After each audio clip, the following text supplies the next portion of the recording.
টাকা তুই কোথায় রেখেছিস? বল হতমানি, এত টাকা তুই কোথায় রেখেছিস? বল বল, এত টাকা তুই কোথায় রেখেছিস?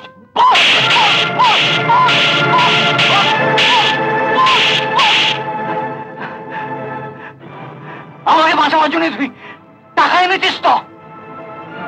তুই যদি এখনো না বলিস তুই টাকা কোথায় রেখেছিস, তাহলে আমি গলায় দড়ি দেবো। ওই টাকা দিয়ে তোকে চিতার কাঠ কিনতে হবে। আমি তো তোর কাছে সামান্য টাকা চেয়েছিলাম, এত টাকা তো আমি চাইনি। আমায় বল, এত টাকা তুই কোথায় রেখেছিস? বল।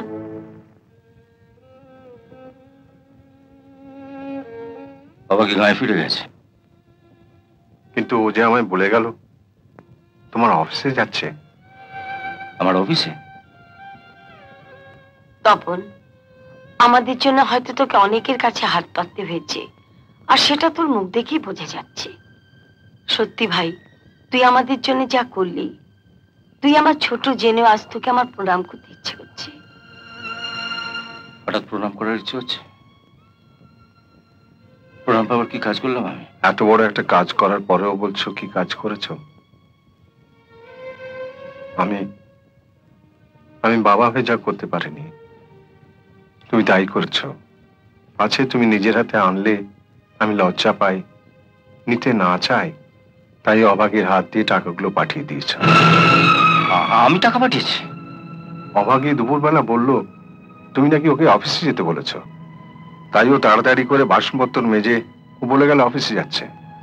ঘন্টাখানেক পরে ফিরে এসে আমার হাতে একটা প্যাকেট দিয়ে বলল তুমি নাকি পাঠিয়েছ।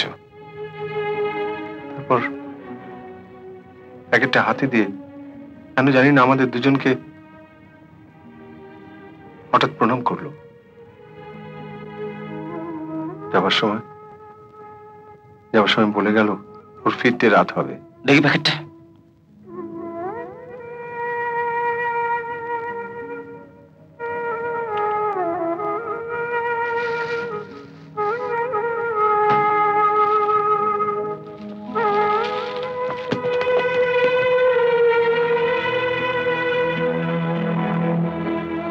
এতে কত টাকা আছে? তুই পাঠিয়েছিস আর তুই জানিস না কত আছে? পুরো 1.5 লক্ষ টাকা। 1.5 লক্ষ টাকা? ওর বাবার অসুখ, বোনের শরীর খারাপ, ওর মা ছুটে এসেছিল গ্রাম থেকে এখানে টাকার জন্য, আর হতভাগী 1 টাকাও নিজের জন্য নিয়ে গেল না। হায় ভগবান, হায় ভগবান, কি ভুল করেছি আমি, কি ভুল করেছি। তপন, কি হচ্ছে? কি করছিস কি তপন? দিদি, যে হাত ওর মাথায় রেখে আমি আশীর্বাদ করে এসেছিলাম, সেই হাত দিয়ে কি মারটাই না মারলাম, তবু হতভাগী একটা কথাও বলল না। দিদি, তুমি বলেছিলে না আমার পায়ে হাতে প্রণাম করবে, তা প্রণামই যদি করবে তো মানুষকে প্রণাম করবে কেন? চলো আমরা প্রণাম করে আসি সেই দেবীকে, যে এখান থেকে মাত্র 10 মাইল দূরে থাকে। আসুন।